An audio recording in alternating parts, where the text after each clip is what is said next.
नमस्कार, मैं हूं लवी गुंबर और आप देख रहे हैं एबीपी गंगा। कोरोना काल में हर शख्स अपने घरों में रहकर एक जंग लड़ रहा है। एक जंग घरों के बाहर हमारे कोरोना वॉरियर्स भी लड़ रहे हैं। लेकिन क्या आपने सोचा है कि इस दौरान कहीं कोई तीसरी जंग भी लड़ सकता है? शायद नहीं। लेकिन हाथरस में आकर ऐसे सारे अंदाज गलत साबित होते हैं, क्योंकि यहां सामने आई है एक खौफनाक तस्वीर, एक ऐसा मंजर जिसे देखकर आपकी रूह कांप जाएगी, आवाजें जो आपके कानों को सन्न कर देंगी। तो बिना रुके देखिए कोरोना काल में कोहराम की ये तस्वीरें।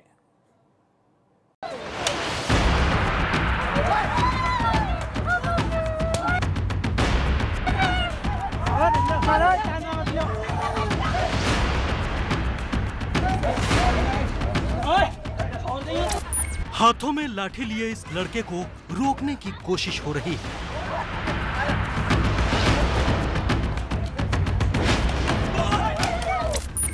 लेकिन ये पूरी कोशिश बेकार साबित हो जाती है। इस पूरी कहानी में एक और शख्स की एंट्री के बाद लाल टी शर्ट पहने हुए एक लड़का दरवाजे से दाखिल होता है और देखते ही देखते शुरू हो जाता है कोरोना काल में कोहराम।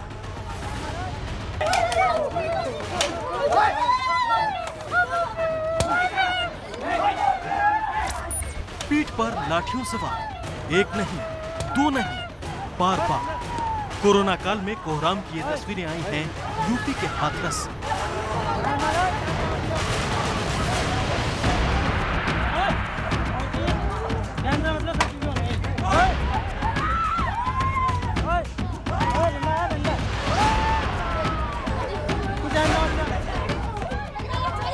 सादाबाद के नगला चांद गांव का ये खौफनाक मंजर दिमाग को सन्न कर देने वाला है।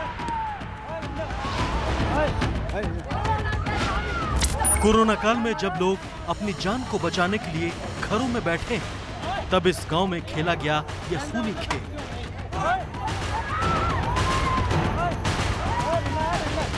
चीखने चिल्लाने की इन आवाजों को सुनकर आपकी रूह कांप जाएगी। बेरहमी की ये तस्वीरें आपको हिला कर रख देंगी। लाठियों की आवाजें दिमाग को सुन्न कर देंगी।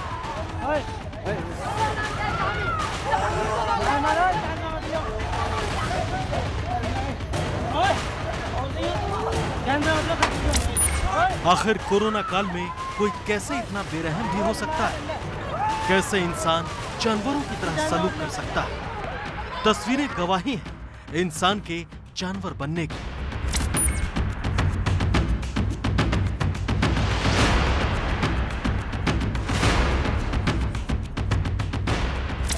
जब आप इस पूरे मामले की जड़ को समझेंगे तो आपकी होश उड़ जाएंगे, क्योंकि यह मामला छेड़छाड़ का है, जहां छेड़छाड़ का विरोध करना पूरे परिवार को भारी पड़ गया।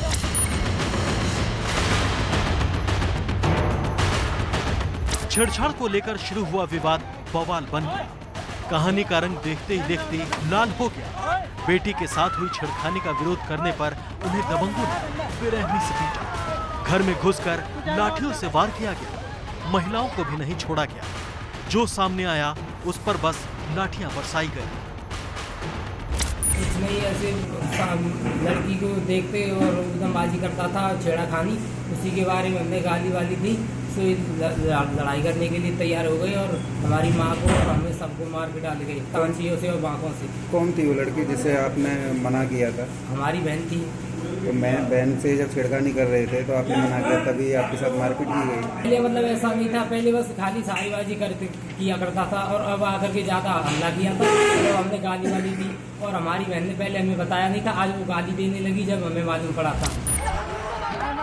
दबंगों ने युवती के घर में घुसकर उसके परिजनों से मारपीट की और युवती की मां को धारदार हथियार से प्रहार करके गंभीर रूप से घायल कर दिया।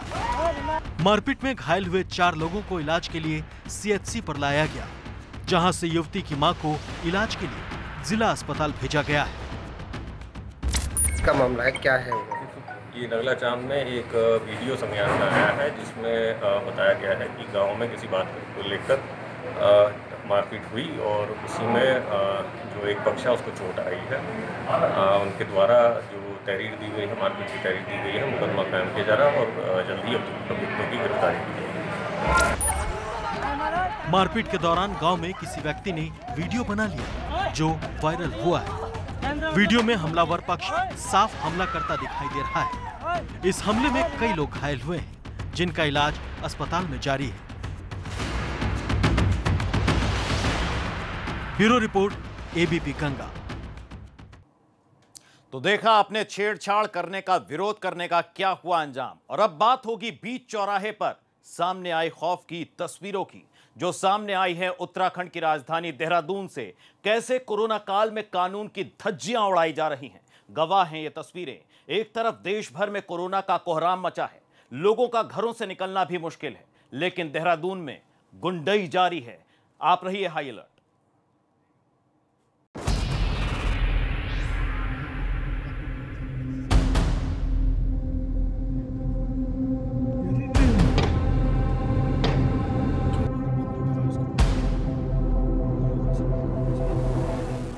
कोरोना काल में दबंगई, लॉकडाउन में सरेआम गुंडई, बंदूक की नोक पर कानून व्यवस्था,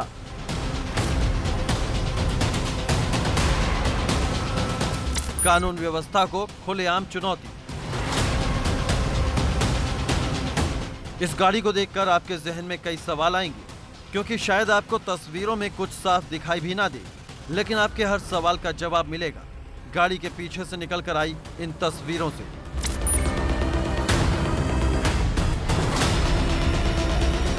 एक एक करके गाड़ी के पीछे से निकले इन बेखौफ दबंगों की गिनती करिए और अंदाजा लगाइए सूबे की राजधानी में कानून व्यवस्था का।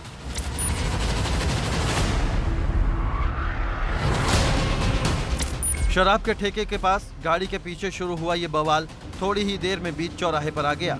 अब गिनिए बीच चौराहे, दिन के उजियारे, बंदूक से ताबड़तोड़ ये फायर।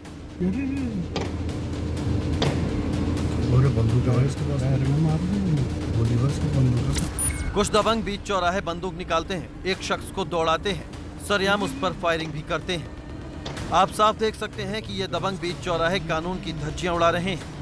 ये तस्वीरें प्रदेश की राजधानी देहरादून की हैं, जहां दबंगों का एक गुट कुछ नौजवानों को सरे राह दौड़ाता नजर आ रहा है।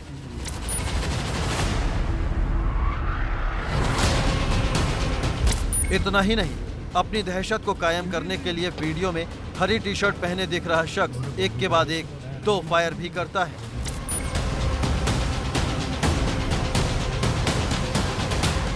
गोलीकांड और बवाल की ये तस्वीरें राजधानी में शराब के ठेके के पास की हैं, जहां किसी बात को लेकर इन दबंगों से इन लोगों की कहासुनी हुई थी और कहासुनी देखते ही देखते गोलीकांड में तब्दील हो गई। आप मेरी तरफ देखेंगे, ये वही स्पॉट है जहां पर कल दिन दहाड़े खुलेआम जो है 2 हवाई फायरिंग की गई।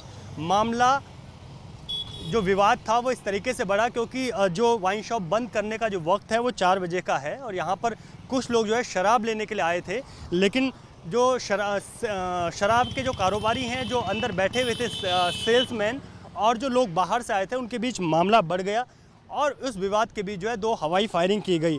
हवाई फायरिंग इस तरीके से की गई थी कि अगर हम उसे देखें तो एक ख़ुद को बचाने के लिए जो फायरिंग की जाती थी उसमें और उसमें काफ़ी फ़र्क है। ये साफ तौर पर जो है वीडियो में देखा गया है कि जो फायरिंग की गई है ये दिन दहाड़े की गई है और पुलिस का उसमें कोई खौफ नहीं है। इसके पीछे एक वजह ये भी है कि अगर यहाँ पर कुछ ऐसे जो असामाजिक तत्व हैं जो यहाँ पर पहुँचे थे और ज़बरदस्ती जो है शराब की मांग कर रहे थे, तो शराब के जो सेल्समैन हैं उनको चाहिए था कि वो पुलिस को इस बारे में संपर्क करते और पुलिस को जो है इसकी सूचना दे सकते थे, ना कि कानून को वो हाथ में ले लेते। कोरोना काल में बीच चौराहे पर दबंगई की ये तस्वीरें किसी ने कैमरे में कैद कर ली और देखते ही देखते ये वीडियो वायरल हो गया। इस दौरान एक युवक ट्रक के सामने आने से बाल बाल बच गया। जब युवक अपनी जान बचाकर भागने की कोशिश करने लगे तो दबंगों ने उन्हें दौड़ा लिया और इलाके में दहशत कायम करने के लिए हवाई फायरिंग की। काफी देर तक बीच सड़क पर दबंगों की गुंडई चलती रही, लेकिन कानून व्यवस्था का दंभ भरने वाली प्रदेश पुलिस का एक भी सिपाही मौके पर नहीं दिखाई दिया। जैसे ये मामला संज्ञान में आया है, इसमें एफआईआर रजिस्टर की गई है और जो इसमें लोग इन्वॉल्व हैं उन सभी का अरेस्टिंग भी किया गया है और जो इस तरह के लोग हैं जो क्रिमिनल एलिमेंट्स हैं उनके खिलाफ बड़ी सख्त कार्रवाई की जा रही है। कोई भी आदमी जो इस तरह लॉ वायलेट कर रहा है, इस तरह का क्रिमिनल एलिमेंट है, उसके खिलाफ सख्त कार्रवाई की जाएगी और इस तरह की कोई भी जो न्यूसेंस है उसको टॉलरेट हम लोग नहीं करेंगे। एक क्लियर मैसेज है कि लॉ जो है वो प्रॉपरली एनफोर्स होगा और जो भी इस तरह के एलिमेंट्स हैं उनके खिलाफ जो भी मैक्सिमम कार्रवाई पॉसिबल है वो जरूर हम लोग अमल में ला रहे हैं और आगे भी इस तरह की कार्रवाई चलती रहेगी। वीडियो वायरल होने के बाद कानून व्यवस्था को लेकर जब पुलिस की फजीहत होने लगी तो अधिकारी हरकत में आए और वीडियो के आधार पर केस दर्ज कर 2 युवकों की गिरफ्तारी की है। तो वाइन शॉप थी जिसके 2 लोग थे जिन्होंने गोली चलाई, वो मेरे इस तरफ है। यहीं के वो 2 सेल्समैन थे जो कल इस दुकान पर मौजूद थे और यहाँ पर जब दुकान बंद होने का टाइम था, जो इस वक्त टाइम है, क्योंकि आधा शटर जो है बंद हो रहा है, ये पूरा बंद हो जाएगा, जो कि हो गया है, तो यही वक्त था। और यहाँ पर जो 2 सेल्समैन थे उनके द्वारा कल यहाँ पर जो है गोली मारी गई थी, जो हवाई फायरिंग हुई थी। तो इसके साथ ही जो यहाँ पर जो आसपास के लोग हैं, जैसे ही उन्होंने गोलियों की आवाज़ सुनी तो माहौल एकदम से पूरे दहशत में हो गया। मैंने यहाँ पर तमाम लोगों से बात करने की कोशिश भी की जो प्रत्यक्षदर्शी थे, लेकिन यहाँ पर लोग कुछ बोलने के लिए तैयार नहीं हैं क्योंकि माहौल इस तरीके से हो गया था। बात यह है कि यहाँ से अगर हम पुलिस चौकी की बात करें तो 300 मीटर दूर यहाँ पर पुलिस चौकी है जो पटेल नगर थाना क्षेत्र के अंतर्गत पड़ती है, ISBT पुलिस चौकी। लेकिन पुलिस को भी किसी प्रकार की सूचना न मिलने की वजह से जो है पुलिस भी यहाँ पर नहीं पहुँच पाई। बाकायदा ये हुआ कि बाद में एक वीडियो सोशल मीडिया पर वायरल होने लगा। वीडियो वायरल होने के बाद पुलिस को इस मामले की जानकारी मिली, पुलिस तफ्तीश में जुटी और उसके बाद जो 2 सेल्समैन में से जिसने गोली चलाई थी, इन दोनों लोगों को पुलिस गिरफ्तार कर चुकी है। बेशक अधिकारियों ने वीडियो का संज्ञान लेकर आरोपियों के खिलाफ कार्रवाई शुरू कर दी है, लेकिन हकीकत यही है कि अगर पुलिस सड़क पर मुस्तैद होती तो दबंगों की हिम्मत इस तरह की हरकत करने की बिल्कुल भी नहीं होती। पूरे जो यहाँ का जो इलाका है ट्रांसपोर्ट नगर का, यहाँ पर पूरी दहशत का माहौल उस वक्त बन गया था जब इस तरीके से गोलियां चलाई गई। पुलिस से जो हमारी बात हुई है उनका ये कहना है कि उनको इस बात का कोई इल्म नहीं था, लेकिन जब वीडियो वायरल सोशल मीडिया पर होने लगा तब उनको इस मामले में जानकारी मिली। काफ़ी देर रात तक पुलिस इस पूरे मामले को CCTV के आधार पर खंगालती रही, जिसके बाद आखिरकार उन 2 लोगों को गिरफ्तार करके जेल भेज दिया गया है। अपने सहयोगी क्रिस्टोफर लॉरेंस के साथ रवि कैंतुरा, ABP गंगा, देहरादून। एक मास्क की कीमत क्या होती है, इसका सही अंदाजा गाजियाबाद से आई उस खबर से लगाया जा सकता है जिसमें जिंदगी मास्क से भी सस्ती हो गई। बंटवारा कैसे कातिलाना हो गया, इसकी गवाह है गाजियाबाद से यह कहानी, जिसमें मास्क के लिए अपनों ने ही इनाम बाबू को मौत के घाट उतार दिया। देखिए ये दास्तां।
लॉकडाउन के दौरान जहां काफ़ी लोगों के व्यापार बंद हुए तो कुछ लोगों ने कोरोना वायरस से संबंधित सामानों की बिक्री शुरू कर दी।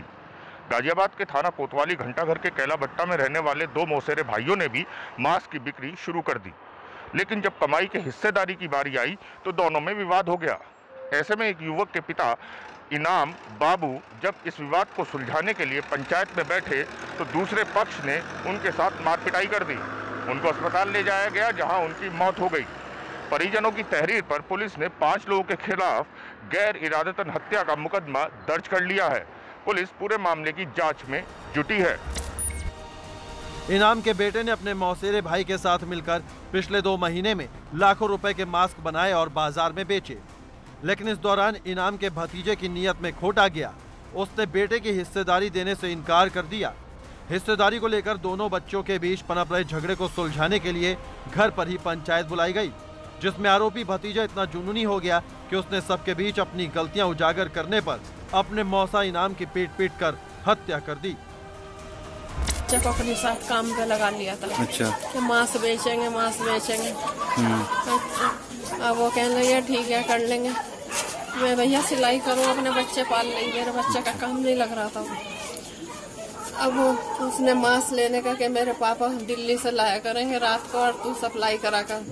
मेरे बच्चे ने सप्लाई करी, फिर उसे कह दिया कि तुझे कुछ नहीं दूंगा।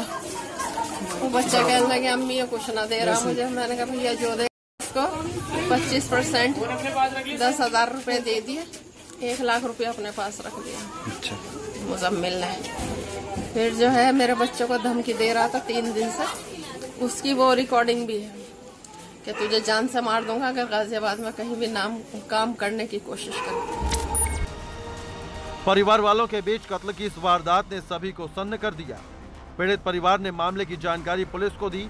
मौके पर पहुंची पुलिस ने पीड़ित परिवार की शिकायत के आधार पर 5 आरोपियों के खिलाफ नामजद केस दर्ज किया है। की घटना है जहाँ पर कि एक इनाम बाबू नाम के व्यक्ति से 55 से 60 साल की उम्र थी। इनका अपने सगे साड़ों और उनके बच्चों के साथ व्यापार था। पैसे को लेन देन को लेकर के इनकी आपस में दोनों परिवारों में मारपीट। इनाम बाबू करीब 15 वर्षों से हृदय रोग से गंभीर अवस्था में पीड़ित भी थे। इनको अस्पताल ले जाया गया, जहाँ इनको मृत घोषित कर दिया गया है। पोस्टमार्टम कराया जा रहा है। इनके बच्चों की तहरीर पर मुकदमा पंजीकृत कर दिया गया है। शीघ्र ही वैधानिक कार्रवाई जो बची हुई है अमल में लाई जाएगी। मास्क के लिए कत्ल का ये अपनी तरह का पहला मामला है। ना तो इनाम बाबू के परिवार ने और ना ही किसी और ने कभी इस तरह की वारदात के बारे में सोचा था। अब कत्ल की ये वारदात पूरे इलाके में चर्चा का विषय बनी हुई है। विपिन तोमर, गाजियाबाद, एबीपी गंगा। अब तक आपने सुना होगा कि क्रिकेट के मैदान में बैट और बॉल ही चलते हैं, लेकिन शायद हाथरस के गोलीकांड की गूंज आपके सामने एक और तस्वीर उभारे, क्योंकि यहां क्रिकेट के मैदान में चली हैं गोलियां। गेंद के लिए हुआ गोलीकांड, खेल खेल में गई एक मासूम की जान, लेकिन कैसे, आप भी देखिए। तो आपको बता दें कि क्रिकेट के मैदान पर जहां गेंद और बल्ले का खेल चल रहा था, वहां गेंद के लिए किस तरह से गोलियां चली, ये दास्तां आई है हमारे सामने। और शायद हाथरस के इस गोलीकांड की गूंज अब आपके सामने एक और तस्वीर उभार कर रखेगी। देखिए रिपोर्ट।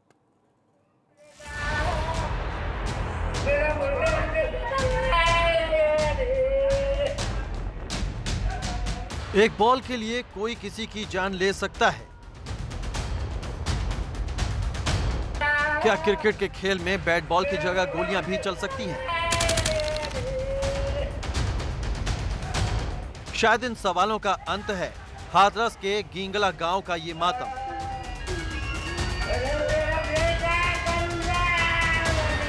खून से सनी इन तस्वीरों को साफ नहीं दिखाया जा सकता, लेकिन आप एक लचर इंसान की बेबसी को समझ सकते हैं, जो अपने जिगर के टुकड़े को सीने से लगाए बैठा है।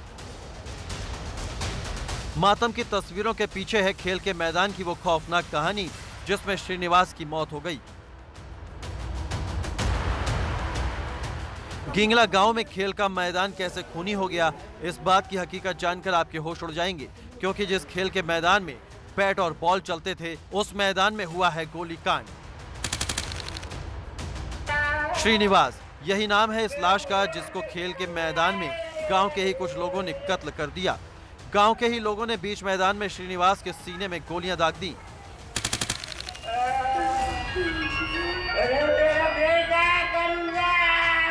घटना जी भाई, मैच में लड़ाई हैगी ना, एक बॉल के पीछे बिल्कुल लड़ाई बंद हैगी, सब काम हैगे, सब घर जा रहे हैं जे बाद में आए मैच में तिन्ने कही क्या बात हैगी, वो कपे घरे गो गत्ते कट्टा लावा और मंदिर पे गोली मार दिया अकेले जी, और जने संग बागे संग 3 जने। कौन कौन थे वो? एक भागो भांजो, एक भागो चाचा लड़का। तो मतलब गोली तमंचे से मारी है? तमंचा से मारी है। गांव का ही वो लड़का? गांव का ही है, मोहल्ले को है, बस्ती को। 315 से मारी है। 315 कट्टा वहाँ पे हमने देखो बाहर ही रखा। तो गोली कहाँ लगी इनकी? गोली मालूम ना, हमें तो बाद में पहुंचे लगी है गोली सर में। श्रीनिवास के भाई का कहना है कि क्रिकेट मैच में गेंद की वजह से लड़ाई हुई थी। इसी बात पर उसके भाई को गोली मार दी गई। गोली मारने वाला कोई और नहीं बल्कि गांव के ही हैं। ये सादाबाद थाना क्षेत्र में सुबह 8:45 बजे के करीब सूचना प्राप्त हुई कि खेतों के बीच में कुछ लड़के क्रिकेट खेल रहे थे और उसी में कुछ विवाद के चलते एक पक्ष ने दूसरे पक्ष के लड़के को गोली मार दी है और जब CHC लाया गया तो यहाँ पर उसको मृत घोषित किया गया। जो परिजन हैं उनके द्वारा, मृतक के परिजनों द्वारा 4 लोगों की नामजदगी बताई गई है, उनके गिरफ्तारी के लिए दबिश दी जा रही है। मामले में 4 लोगों के खिलाफ नामजद रिपोर्ट की गई है। वहीं अब कोशिश है चारों की गिरफ्तारी की। अब देखना होगा कि कब पुलिस के हाथों खेल में मैदान के खूनी लगते हैं। RK Agarwal, Hathras, ABP Ganga. आप रहिए कोरोना और क्राइम से अलर्ट और देखते रहिए हाई अलर्ट। वक्त एक छोटे से ब्रेक का है। ब्रेक के उस पार आपको दिखाएंगे कोरोना से जुड़ी 10 बड़ी खबरें। थोड़ा सा इंतजार, फौरन लौटेंगे।